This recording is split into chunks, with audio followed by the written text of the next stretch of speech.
Shrink in the house here. Thanks so much for all the comments, all the contributions. I have to always say this to start my videos. Gotta show my gratitude.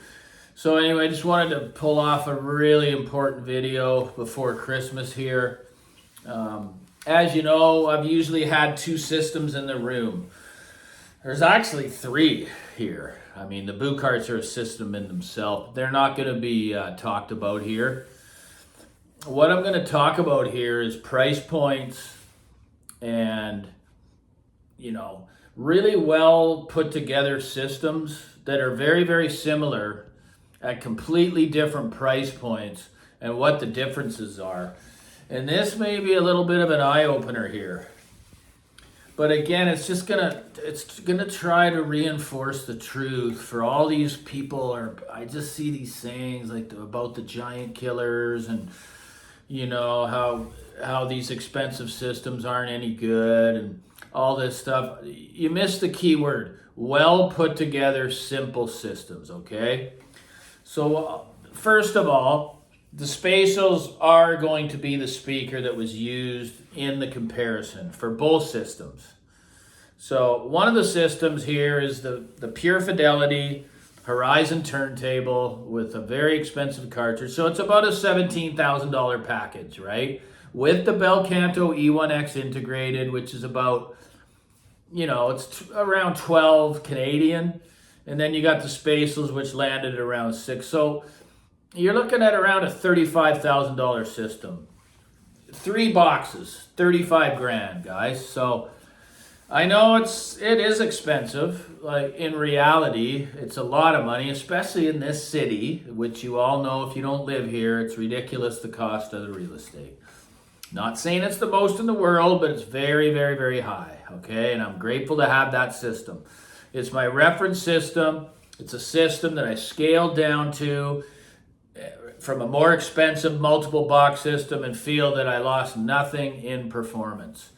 If not, to be honest, it's even a bit better. It's just the engineer's tuning and his taste for what sounds good is exceptional. So you got that. And these are like all-in-one device systems, okay? They're completely simple system. There's no tubes, there's no anything. So as you all know, I just recently acquired the NAD M10. And I've always wanted it because I always kind of had negative thoughts about the piece, thinking it was going to be a cheap component. It wasn't going to have nice build quality. I knew what it was capable of doing, but I just had my doubts until I finally got one. And man, is it a gorgeous piece. It's just so well built with the Gorilla Glass and just stability through the roof, never any dropouts. The Blue Os is really great. I just use Tidal Connect though. But anyways, so that's going to be the same. It's going to be that unit, the spatial, the Techniques turntable, and a Heagle V10 phono stage. So that system's to replace today would be around $13,500, something around there. Now this isn't including the cables or the conditioner for any of the systems, right? So you're looking at a 35 grand price point and then a 13.5 price point, okay? That's a big, big, big jump, okay? It's a big jump. So how I do these comparisons, and it's a real luxury to be able to live with 2 systems because you can completely, just eradicate one of them like you don't even own it, regardless of which one it is, and just listen to it for a couple months, right? And evaluate all its qualities and all its shortcomings, right? And make no mistake, the NAD M10 is a really, really good piece. And you could build a really good system around it. But the difference with the NAD system is it's very, the bass almost seems more punchy than with the Bel Canto. But it sounds artificial in that way, meaning it's almost like it's not an accurate, layered, or organic bass. It's just it's very, very hard to explain. It's a sound that you can't really listen to for a long period of time, right? But I'm not saying anything that it's bad. Plus, the presentation is of a forward nature. It's more tipped up on the top end. It's not bright, and this is after all the room correction was done, and you know, it's dialed into the best way that I could possibly do in the room with the speakers that I have, because I would be pairing this amp with a different pair of speakers than these spatials. But the performance is still very, very, very good. It's a hell of a system. The analog, through the analog inputs, even though some of the reviews say it's not good, well, through the Hegel phono stage, it's great. Again, it's even less, it's more subdued of a presentation, but the bass, it's got that punchiness, okay? So I think the M10 is a beautiful heartbeat for anybody if they're willing to experiment with speakers. I say you'd want to pair it with a warmer pair of speakers, something that's more lush, more warm. Okay, so you can get a lot for 13 grand, and I know people are going to say you can get a lot for 1,500. Well, that's not what I'm talking about here. This is a comparison. So it's a type of sound, because I've had the ability to live with something that's almost 3 times the price. I know what it's like when you think you can go to the top of the mountain and then leave it forever and be content. It's never going to happen. I've tried. It's never going to happen for me, because I know what it's like to live with a reference system. Okay, so when you get the bel canto, which actually has the phono stage built in, which is one of the stars of the show, the low output moving coil phono stage. It's got the DAC and the 100% stable, easy to navigate streaming as well. So it's all in one box. That's the bel canto E1X, the pure fidelity turntable with Ortofon A90 cartridge and the spatials. So what you're getting with that, like when I went about 8 weeks, it was about 3 weeks. I always exaggerate. It was about 3 weeks I'd listened to the NAD. And you don't know what you got till it's gone. Because once I reconnected the spatial, the bel canto, I knew, oh man, I got my system back.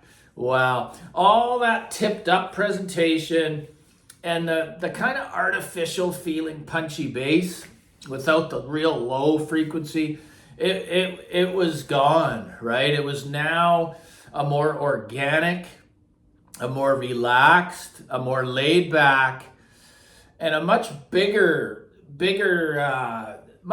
sound. Like the scale of the music is so much larger through the bel canto and the spatial, right? And the bass it's not in a punchy style. It's more layered and more room filling. It doesn't seem like it's coming from the center. Like the bass is only there. It's not all around the room like the spatials do. It's a night and day difference. Like it's not even in the same league, to be honest. Okay, the difference is that much.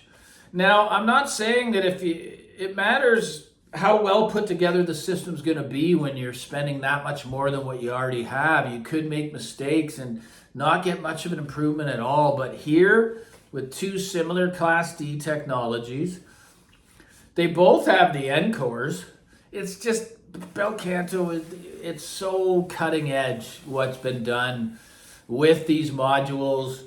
And the DACs are different. You got the Sabre and the NAD, and then you got the Burr Brown, which is one of the most world-class, older technology DACs that are still used by some of the most expensive audio engineers in the world, okay? And that is the DAC chip of choice for John Strons or a bel canto. So guys, I'm just telling you, you will get what you pay for with these 2 systems. The difference is worth the money. I know it's a huge jump, but you know, it's really hard to do this comparison like I've done unless you actually have 2 systems that you can sit there and really, really pick out the shortcomings of each.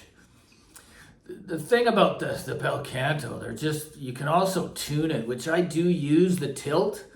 The tilt's done in the 64-bit digital domain, meaning it's 6 dB, It goes from 0 to 6 on both ways, and even 1 you can hear a difference. So it's just a finely tuned machine, guys, the bel canto. I'm really grateful to be able to bring this video to you and to be able, it's not just a component coming in. These are 2 systems side by side that I've lived with for quite a while. Well, I lived with the speakers for years, so I know what they can do. But I just wanted to put like a similar technology device up against the bel canto, right? A $3,500 unit against a $12,000 unit, and be able to report what I feel, right, for your hard-earned money. So that's what you get. Once again, guys, I want you to have a Merry Christmas with the families. I want you to be giving and give as much as you can. It always feels really great to watch those kids' eyes light up when they're tearing their gifts apart. No patience at all. Just tear it up. Tear it up, right? I'm excited about giving my gifts to people, right? It feels good. Anyways, thanks so much for your actual financial contributions. Like and subscribe to the channel. It keeps me motivated, keeps me coming back to create this kind of content. Shrink loves you. Take care.